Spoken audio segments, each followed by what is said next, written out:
Cours d'histoire.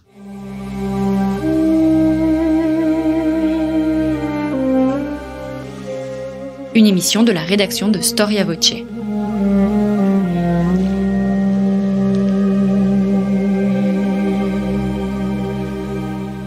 On retrouve Christophe Dickès. Chers auditeurs, bonjour à toutes et à tous et bienvenue pour ce nouveau volet de nos cours d'histoire que j'ai souhaité consacrer, période électorale oblige, à la politique en Grèce ancienne. Daniel Joanna, bonjour. Bonjour. Merci d'avoir répondu à notre invitation. Vous êtes helléniste, historienne, auteur de très nombreux ouvrages et vous venez de publier aux belles lettres La politique, une activité dangereuse en Grèce ancienne. Alors nous allons donc enregistrer ensemble 2 émissions, une première qui sera consacrée à la parole politique dans la Grèce ancienne et une seconde donc sur le danger que constitue l'activité politique toujours en Grèce ancienne. Alors, Daniel Joanna, vous associez dès les premières pages de votre livre la parole à l'idée de faire de la politique. Alors cela peut paraître une lapalissade, mais pas du tout. Il n'y a pas de parole possible en monarchie et encore moins en régime tyrannique. Exactement. Ce qu'on appelle la tyrannie, comme vous le savez sans doute, c'est quelque chose qui est propre à la Grèce. Ce n'est pas exactement ce que nous entendons, nous, de nos jours, par le mot tyrannie. Le tyran, c'est quelqu'un qui a pris le pouvoir par la force et qui l'exerce un peu à la façon d'un roi, alors parfois d'une façon despotique, quelquefois d'une façon beaucoup plus sociale et sociable, si on peut dire, comme Pisistrate à Athènes. Mais ce sont des endroits où, effectivement, il est difficile de prendre la parole et de chercher à s'élever au-dessus des autres. Dès qu'on essaye de le faire, il y a une anecdote racontée par Hérodote, bien sûr, il faut couper toutes les têtes qui dépassent. Donc, c'est très difficile de parler dans ce cas-là, dans ces régimes. Alors, justement, gardons les 2 régimes où l'on peut avoir la parole, que sont à la fois la démocratie et l'oligarchie. Peut-être commençons par l'oligarchie. Comment la définir et est-ce qu'on donnait précisément la parole au peuple dans l'oligarchie ?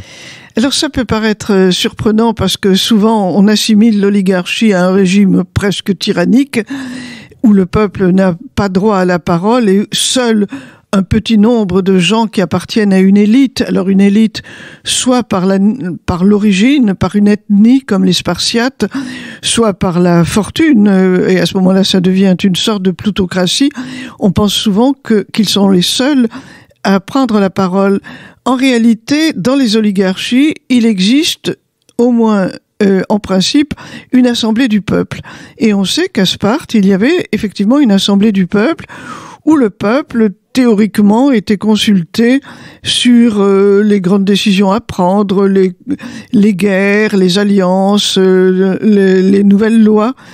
Tout le problème, c'est de savoir qui faisait partie de cette assemblée du peuple, qui était autorisé à en faire partie, et quels étaient les sujets qu'ils pouvaient aborder, et enfin, est-ce que, quand ils s'exprimaient, leurs paroles étaient finalement prises en compte. On sait qu'à Sparte, ce n'était pas exactement le cas. On avait voulu leur laisser une certaine autonomie de parole, mais on sait que finalement, pour qu'une loi soit acceptée, qu'une décision soit prise, il fallait qu'elle soit validée par le Sénat qu'on appelle la Gerousia, ou par les efforts, et finalement, le peuple parlait assez peu. Et à Athènes, l'oligarchie à Athènes ? Alors, bien sûr, quand l'oligarchie s'est installée à Athènes, alors là, encore moins, le peuple n'avait plus du tout réellement accès à la parole. Et bien sûr qu'il existait, que ce soit l'oligarchie de 411 ou celle de 404, théoriquement, elles étaient assorties de l'existence d'une assemblée du peuple. Mais alors la première oligarchie a très peu duré. En principe, on pouvait parler. Mais la deuxième oligarchie, alors là, plus personne ne parlait. La parole était vraiment confisquée par ceux qu'on a appelés les 30 tyrans et qui détenaient le pouvoir. Et il n'y avait plus de convocation de l'Assemblée du peuple. Alors justement, quand la parole est bâillonnée, est-ce que le peuple recourt à la violence? Est-ce qu'il applique ce qu'on appellerait le tyrannicide alors qu'on est en régime oligarchique? Il existe dans l'histoire grecque des massacres d'oligarques? Alors bien sûr qu'il y a eu des massacres d'oligarques, il y a eu dans les périodes troublées, il y a eu des émeutes dans un sens ou dans l'autre, c'est-à-dire soit des oligarques qui massacraient les démocrates, soit des démocrates qui massacraient les oligarques. C'est arrivé bien sûr. Alors dire combien exactement ont été victimes de ce genre de massacre, les historiens donnent parfois des chiffres, parfois ils sont un peu plus vagues, mais il y a eu effectivement des émeutes au cours desquelles les oligarques se sont fait massacrer, pas seulement à Athènes, mais dans d'autres villes, parce que en fait, pendant le 5e siècle, on a eu un antagonisme à peu près constant entre les villes commandées par des oligarques comme Sparte, Thèbes également, Corinthe dans une certaine mesure, et les villes qui vivaient sous un régime démocratique comme Athènes. Et dans chacune, il y avait, alors peut-être pas à Sparte, mais dans les autres, il y avait constamment une tendance à aller vers l'autre mode de gouvernement. Il y avait à Athènes, bien sûr, des partis qui étaient... Enfin, le parti des aristocrates a toujours existé, qui aurait voulu instaurer un régime analogue à celui de Sparte. Et alors, à Sparte, il n'a pas vraiment existé un parti démocratique qui aurait souhaité renverser le régime des oligarques spartiates, mais il est certain qu'au cours du IVe siècle, on a eu une espèce de basculement constant selon que les villes changeaient d'alliance entre le choix de la démocratie ou le choix de l'oligarchie. Vous êtes bien à l'écoute de Storia Voce. Cette émission est co-présentée avec Histoire et Civilisation, la revue Histoire et Civilisation. N'oubliez pas que Storia Voce reste une association. Si vous souhaitez nous aider, eh bien vous pouvez le faire en vous rendant sur notre site storiavoce.com contre un don. Eh bien, vous pouvez recevoir un livre de votre choix. Daniel Joanna, venons-en à la démocratie. Quel sens donner au mot peuple dans la démocratie athénienne? Parce que le peuple, ça veut tout et rien dire en même temps. Qui est le peuple? Alors, évidemment, c'est le problème. Le mot qu'on traduit par peuple, enfin, il y a plusieurs mots dans la langue grecque qu'on traduit par peuple. Alors, il y a des mots comme pléthos, qui veut dire simplement la masse populaire, d'autres comme oklos, qui veut dire la populace. C'est assez méprisant. Le mot démos est plus ambigu parce que on le traduit selon les contextes, soit par peuple, soit par démocratie. Alors, bon, choisissons le mot démos. C'est le démos qui siège à l'Assemblée du peuple. Et donc, ça recouvre l'ensemble des citoyens athéniens. Les Athéniens étaient partagés entre 4 classes censitaires, du plus riche au plus pauvre, et tout le monde assistait à l'Assemblée du peuple, et tout le monde avait le droit d'y prendre la parole. Et on est vraiment très au courant de la façon dont ça se passait, grâce aux historiens, grâce aux comédies, en particulier à Aristophane, qui s'amuse souvent à parodier ce que pouvait être une assemblée du peuple, par les philosophes aussi, parce que Platon et Socrate, à qui il donne la parole, parlent très souvent de l'assemblée du peuple. Et donc, il fallait être citoyen pour faire partie de l'assemblée du peuple. Peu importait la fortune dont on disposait, on avait toujours le droit d'y assister, d'y prendre la parole et de voter. Le problème, évidemment, c'est que sur le nombre de citoyens que contenait Athènes, enfin disons l'Attique, de façon plus large, on ne sait pas avec exactitude combien se déplaçaient réellement pour assister à l'Assemblée du peuple. Théoriquement, par exemple, pour voter l'ostracisme, il fallait qu'il y ait au moins 6000 votants. Et Thucydide dit que jamais l'Assemblée du peuple n'a eu autant d'assistants pour voter. Donc, l'assistance moyenne, c'est 3000 personnes, c'est cela ? Peut-être, oui, environ, peut-être. Enfin, jamais on n'a atteint, semble-t-il, le nombre de 6000. Alors, justement, quelle est la place du peuple dans la constitution athénienne? Ils avaient, dites-vous dans votre livre, une obsession de l'égalité en Grèce. Oui, effectivement, c'est le mot que revendiquent tous les orateurs. Et je rappelle au passage que orateur, ça signifie pour nous quelqu'un qui parle et qui parle bien, qui connaît tous les secrets de la rhétorique. Pour les Grecs, un orateur, c'est quelqu'un qui s'exprime à l'Assemblée du peuple. C'est-à-dire, c'est ce que nous appellerions un homme politique. À partir du moment où on a vraiment fixé les règles de la démocratie, qui sont rappelées par Périclès dans sa fameuse oraison funèbre, qui est dans le livre 2 de Thucydide. Alors évidemment, il n'a pas dû la prononcer exactement comme on la trouve chez Thucydide, mais enfin, en gros, il a fait l'éloge de la démocratie.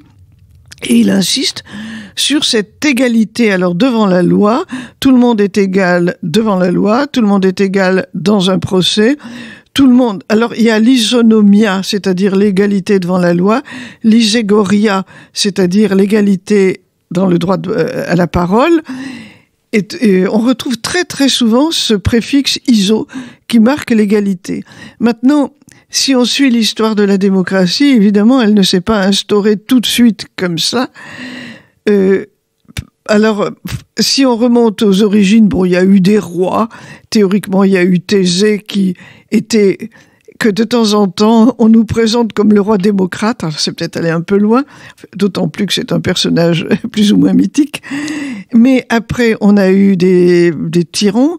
Et ce qui a décidé Solon a instauré le premier régime démocratique, c'était que les plus pauvres étaient terriblement endettés. Et en particulier, quand ils n'arrivaient pas à rembourser leurs dettes, les riches avaient le droit de les réduire en esclavage. Et ça a produit alors des mouvements populaires, des émeutes, et Solon, qui était réputé comme un sage et un grand législateur, a créé donc la première démocratie d'abord en supprimant les dettes. Et alors, ce qui est amusant, c'est que Aristote raconte qu'il y a eu un délit d'initié parce que il avait dit imprudemment à quelques amis qu'il allait abolir les dettes, alors ils se sont empressés d'emprunter énormément d'argent. Mais bon, ça, Aristote n'y croit pas. Donc, il a aboli les dettes et il a décidé que désormais, ce serait impossible de réduire en esclavage quelqu'un parce qu'il avait des dettes.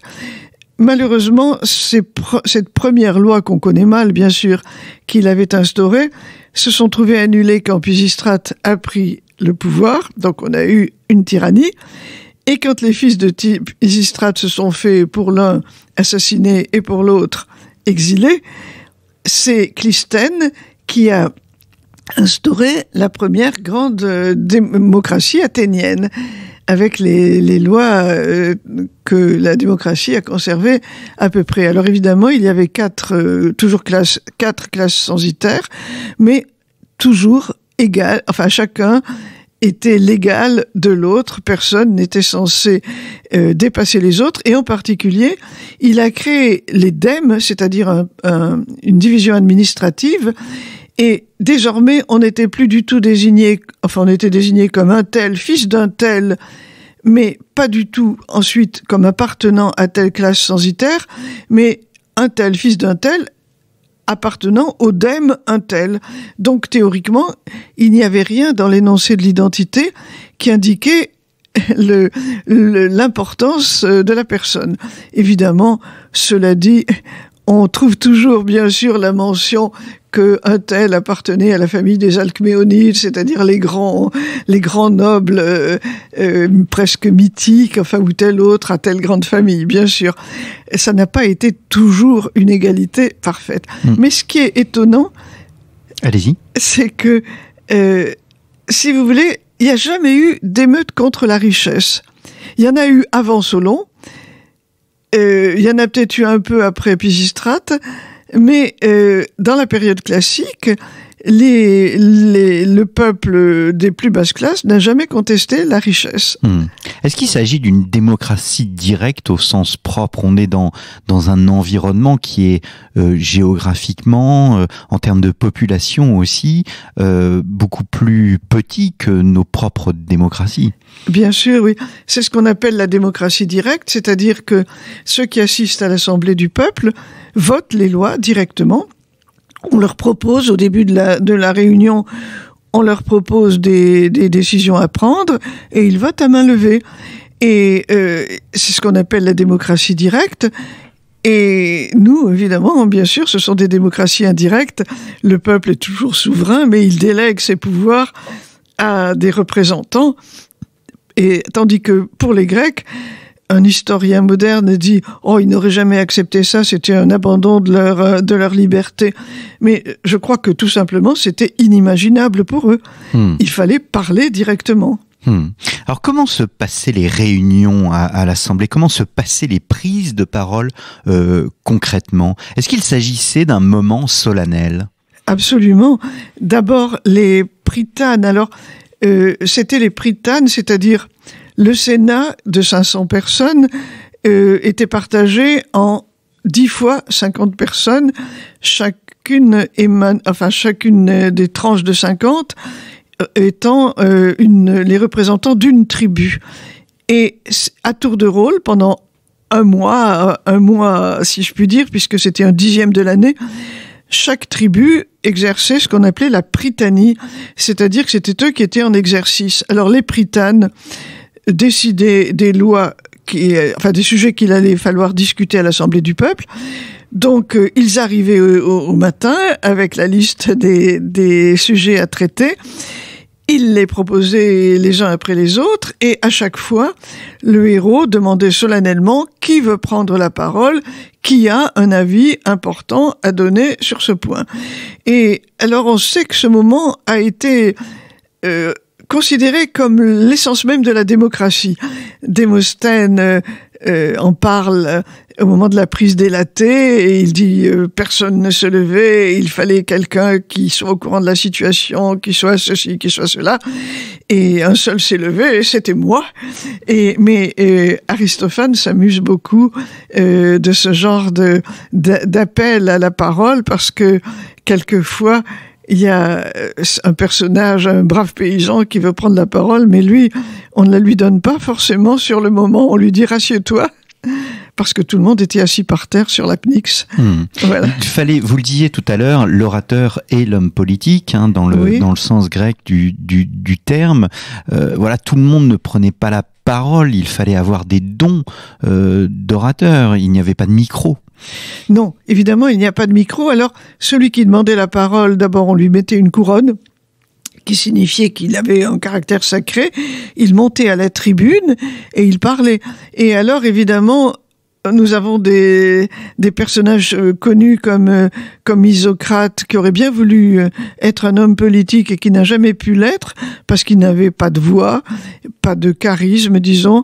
Et on sait que Démosthène, qui voulait avoir une carrière politique, et souvent, c'est une légende, mais pas tout à fait une légende. Il s'est entraîné pour avoir du souffle et pour parler clairement, en courant, dit-on, avec des petits cailloux dans la bouche, pour arriver à parler clairement et en gardant du souffle.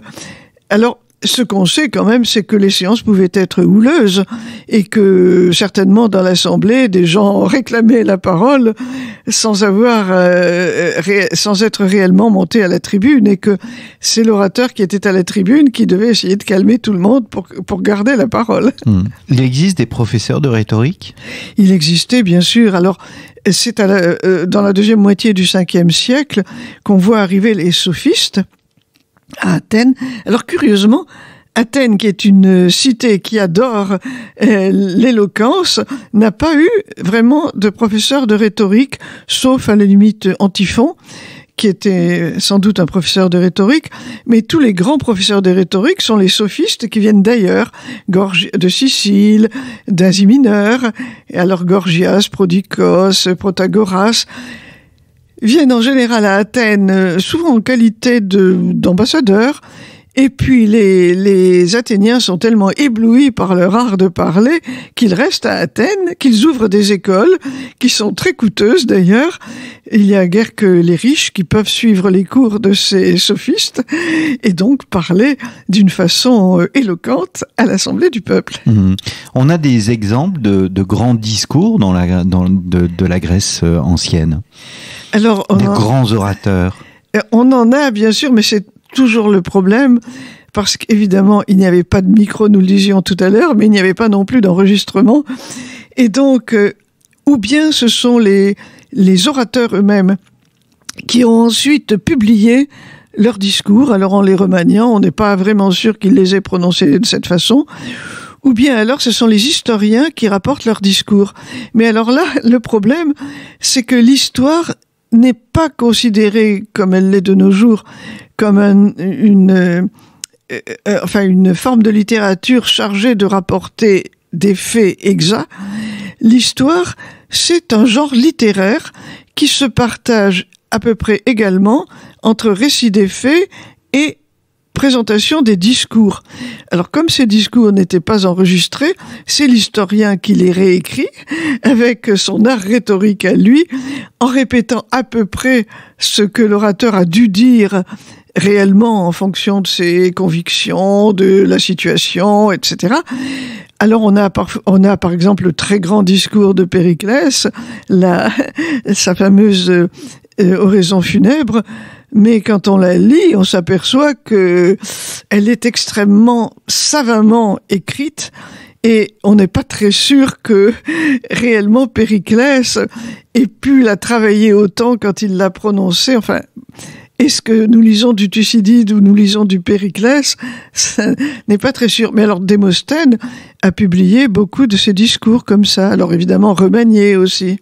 Alors, on va sortir du monde, non pas politique, mais des institutions, et on va aller vers l'agora, ce que vous appelez les boutiques aussi, ce qu'on appellerait finalement aujourd'hui le café du commerce. Exactement. On parle aussi politique, comme on parle aujourd'hui dans le café du commerce. Oui, bien sûr.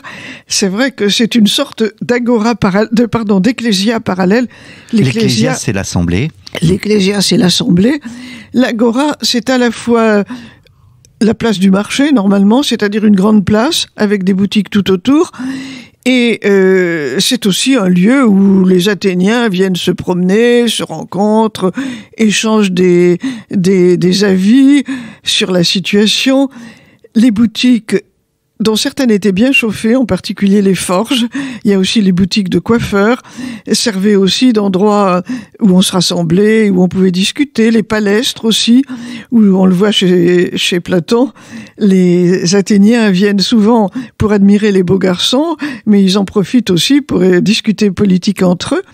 Et donc, le peuple, souvent, commente les événements, proteste contre les hommes politiques.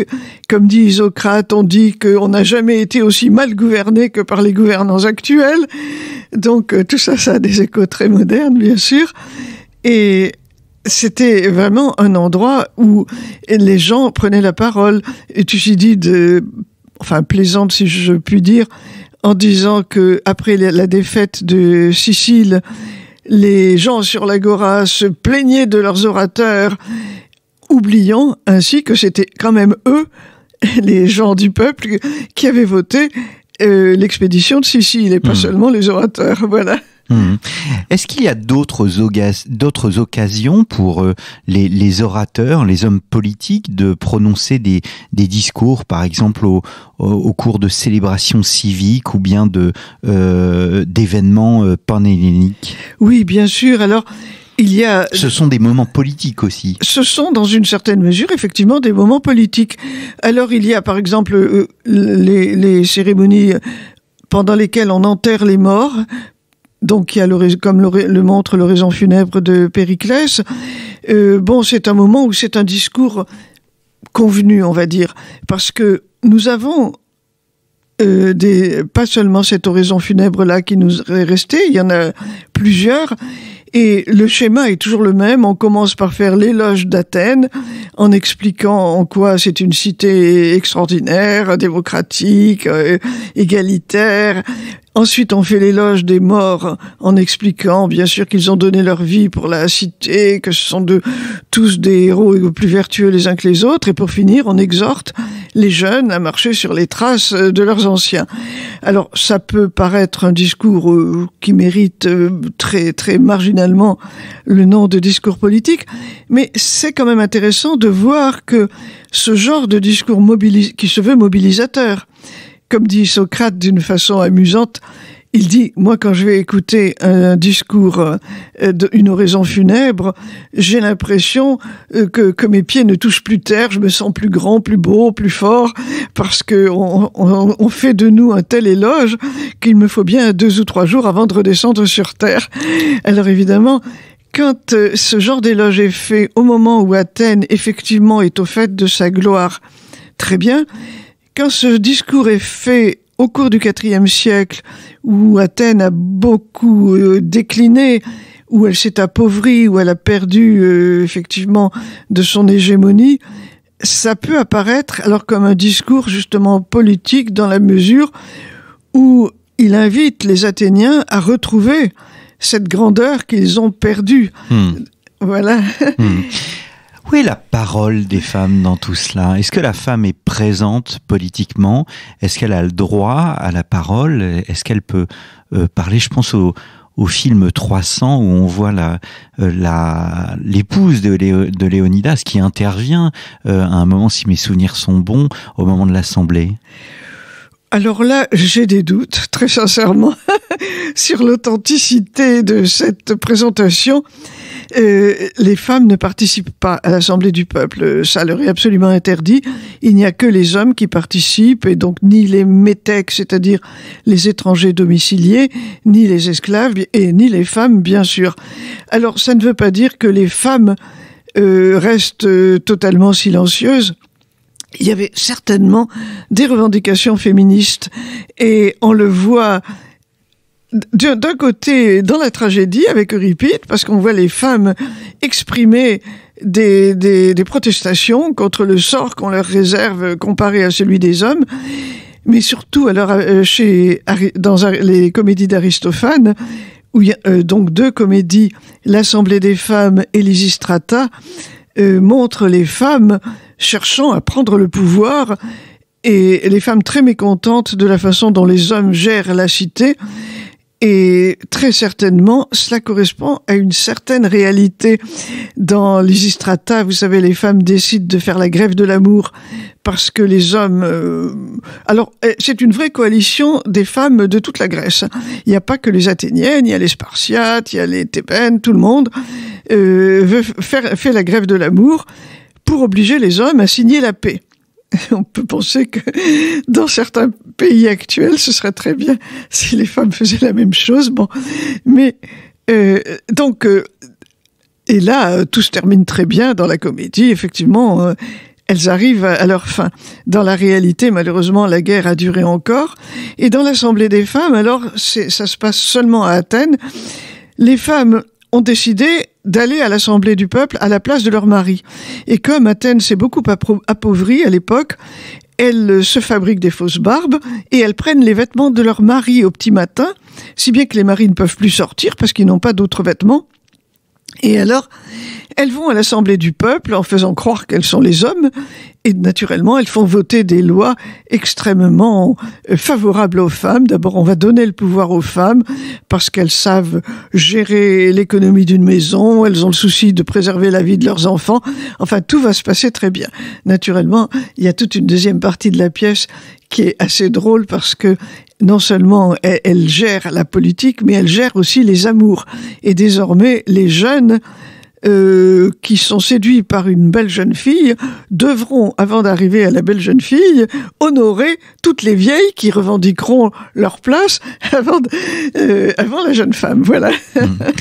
Et passons à un autre sujet, Daniel Joanna. Peut-être 2 dernières questions. Tout d'abord, est-ce que, on l'a un peu évoqué en début d'émission, mais fallait-il être riche pour faire de la politique? Est-ce que la richesse contribue à la facilité politique ou au contraire, vraiment c'est l'égalité qui prédomine? Alors, évidemment, il valait mieux être riche. On le voit au 5e siècle, qui est une démocratie. Donc, il y a deux partis, le parti des aristocrates et le parti du peuple. Eh bien, le parti du peuple est tout le temps dirigé par un aristocrate. C'est quelque chose qui peut paraître surprenant, mais on vote... à l'Assemblée du peuple, on désigne par vote les principaux magistrats, c'est-à-dire les archontes et les stratèges. Eh bien, et ce sont les chefs des partis de chaque côté qui prennent la parole. Eh bien, les chefs des partis et les principaux magistrats sont tous des aristocrates. Et alors, je ne vais pas aller jusqu'à dire que ça a été l'âge d'or de la démocratie, mais après la mort de Périclès, qui a été le dernier, il sera pas le dernier dans l'absolu, mais le dernier de cette longue filiation d'aristocrates à la tête du Parti populaire, on voit arriver, après Périclès, on voit arriver Cléon, qui lui est un homme du peuple, qui prend la tête du Parti populaire, et après lui, il y aura beaucoup d'hommes du peuple qui seront vraiment à la tête du Parti populaire et qui prendront donc des décisions. Et il faut reconnaître qu'en même temps, la situation devient beaucoup moins paisible et les choses ne s'arrangent pas pour la démocratie au IVe siècle. Alors vous évoquez l'argent et puis vous évoquez ce qu'on appellerait un réseau, je ne sais pas si le terme est juste, vous parlez de l'hétérie. Oui, alors les hétéries, c'était des sortes de clubs où les aristocrates s'inscrivaient presque automatiquement. Il y en avait peut-être 30 ou 40 à Athènes de ces hétéries. Les hétairoi sont théoriquement des compagnons. Le terme est employé déjà chez Homère. Et donc ce sont des gens de la même classe sociale. Ce sont des nobles, qui peuvent être pauvres d'ailleurs. Ils sont pas forcément très riches, mais enfin ils sont nobles. C'est par leur origine qu'ils appartiennent à ces hétéries. Et alors ces hétéries, on le sait parce que c'est dit expressément dans les textes, leur premier rôle, c'est alors ils se réunissent dans des banquets et ils se soutiennent dans les candidatures des uns ou des autres et dans les procès des uns ou des autres. Mais quelques-uns ajoutent qu'ils ont probablement aussi été un foyer de complot les hétéries plutôt, ont été des foyers de complot contre la démocratie. Et à plusieurs reprises, un personnage range très clairement ce troisième rôle dans le rôle des hétéries, c'est-à-dire le soutien des candidats, les procès et les complots. Parce que eux-mêmes ont peur d'être l'objet de complots, donc souvent ils complotent effectivement contre la démocratie pour tâcher d'instaurer un régime oligarchique. Et alors c'est peut-être pas toujours le cas, mais il y a eu des moments très délicats. Le principal étant celui de la mutilation des Hermès, qui a été un moment extrêmement dangereux, enfin, à tout point de vue. Les Hermès, c'était des bornes quadrangulaires, surmontées d'une tête du dieu Hermès, avec, par devant, un attribut viril bien visible. Alors, cet attribut viril, de même que le dieu Hermès, avait certainement une fonction de protection. Et ils étaient placés dans les carrefours, ces Hermès, et devant certaines maisons, avec un rôle de protecteur, vous voyez. Et un jour, un matin, les Athéniens se sont réveillés, les Hermès avaient été mutilés sur la face avant, dit Thucydide. Alors, était-ce leur visage ou était-ce le reste? Peut-être plutôt le reste. En tout cas, on y a vu une sorte de complot d'une hétérie ou de plusieurs hétéries contre la démocratie, parce qu'on y a vu une atteinte à la démocratie. Alors, on a tout de suite décidé de faire une enquête, et cette enquête a mis au jour, en même temps que non seulement on avait mutilé les Hermès, mais que dans certaines maisons aristocratiques, en particulier chez Alcibiade, on parodiait les mystères d'Éleusis. Alors là, c'était encore plus grave. Et du même coup, on s'est mis à arrêter des tas de gens. Et l'un des personnages arrêtés, Andocide, pour tâcher de sauver sa peau, a dénoncé un certain nombre de gens. Alors, on les a arrêtés, et lui, Andocide, a été obligé de s'exiler sur le moment. Et alors, d'après Thucydide, d'après les autres historiens, on a arrêté et exécuté vraiment beaucoup de gens. Et après ça, dit Thucydide, la cité a respiré et a pensé qu'on était tiré d'affaire. Mais on n'a jamais tiré au clair exactement cette affaire. Thucydide dit qu'on n'a jamais pu savoir si les gens que Andocide avait dénoncés étaient coupables ou non. Beaucoup se sont enfuis pour éviter d'être arrêtés et exécutés. Ça a été une affaire très sombre et qui est toujours pas vraiment éclaircie. Alors nous anticipons l'émission de la semaine prochaine. La politique est-elle une activité dangereuse en Grèce ancienne? Daniel Joanna, je vous remercie d'être venu à notre micro. Donc votre livre, La politique, une activité dangereuse en Grèce ancienne, paru chez Belles Lettres, un ouvrage absolument remarquable, divisé donc en deux parties. La première partie consacrée à la parole, la deuxième partie au danger de la politique. Chers auditeurs, chères auditrices, je vous remercie pour votre attention. N'hésitez pas à vous rendre aussi sur le site d'Histoire et Civilisation, qui est notre partenaire, plus que cela, même notre associé. N'hésitez pas à vous abonner à Histoire et Civilisation. Je vous donne rendez-vous la semaine prochaine pour la suite de notre cours d'histoire consacré à la politique en Grèce ancienne.